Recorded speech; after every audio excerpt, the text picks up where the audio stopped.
I'm Janari. I'm from Reading, from a school called Bournemouth School in Reading. I'd just like to set you all one challenge. Please, just for me, if you could try one of these things in your lessons over the next week.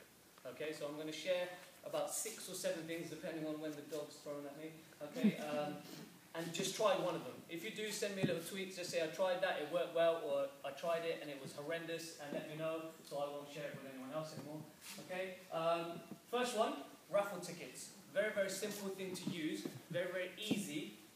Buy yourself a packet of raffle tickets. Give the students some raffle tickets as they walk in. You could involve numeracy with this. You can involve a random picker in regard to asking them questions. And you could involve lots of random activities just through the use of a raffle ticket. And believe it or not, if you ask them to look after a raffle ticket, they behave the whole lesson just because they've got this little piece of paper. Okay? I've got lots of ideas on my toolkit, which I'll share at the end. But I'm a big fan of Poundland pedagogy, using lots of cheap items, okay?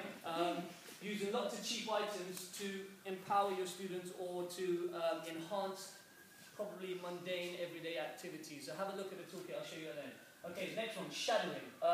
Having done lots and lots of revision sessions for my students, I thought, what's the best way to actually show them how to write a perfect 6-mark answer? Me sitting there writing the 6-mark answer.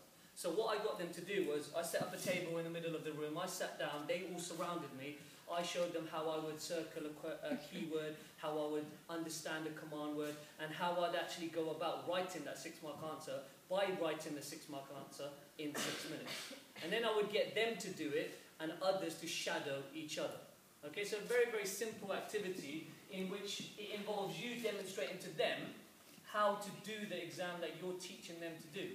Another quick thing that I do is when I set an hour mock, I sometimes sit there and do that hour mock with them. So then when we're marking our papers, I might pass over my paper around with them and say, right, what mistakes did I make? How could you improve them? If I made any mistakes. Learning zones, I'm going to skip over this one, I've got another one. Share and replace board. I put this up in my staff room. As you know, it's right by the photocopier, because something that a lot of people would say, if I put this up anywhere else, was, oh, well, I couldn't photocopy it, etc. So the idea is, there's 4 plastic wallets, and if you are by the photocopier, photocopying a resource sheet or a generic worksheet that you could use, why not leave a copy for someone else to take and photocopy for their lesson?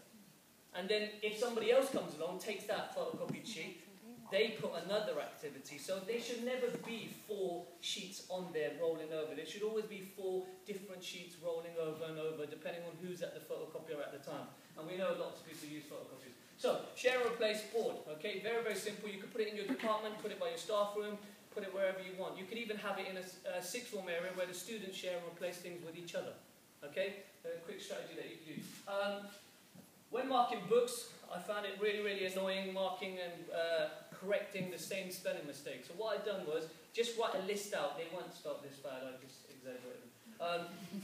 I wrote them on the whiteboard, and as the students came in, I asked them to correct the spelling mistake. So they took a post-it note and they corrected the spelling mistake and put it by the incorrect spelled word. Throughout the lesson then, I made sure we used these words.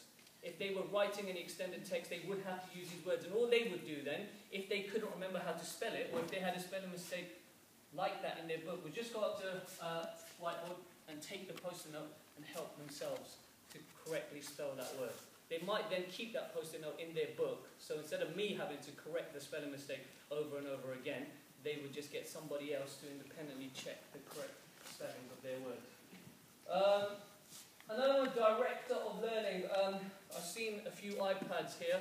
A really, really cool app on the iPad is obviously iMovie, and one of the things that you could do is make trailers. So I made a little trailer for a ski trip that we recently went on, and I thought, how can I adapt this and make my lessons or the topics of lessons really, really engaging? So I just want to show you a 1-minute trailer, and whilst you're watching it, just think about how can you introduce a new topic to really hit home, really hit the students, and make it really, really eye-catching. So I'll just show you a quick trailer.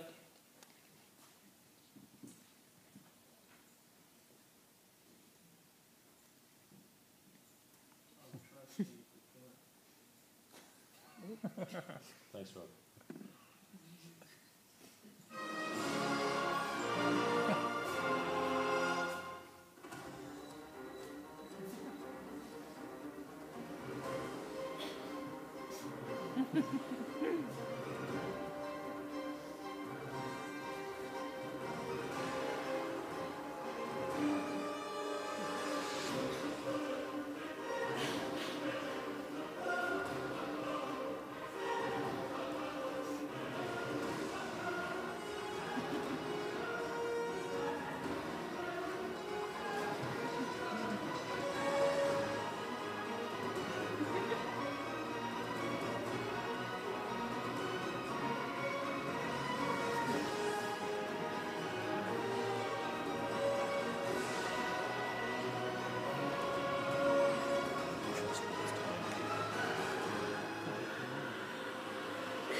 And as impressive as that may look, that was actually literally just dragging and dropping images, that's it. I didn't have to put the sound, I didn't have to put any of the effects or anything. So I just thought, what's a really, really easy way to introduce a topic for a unit of work that you might be starting off. So I thought that was a fun way of doing things.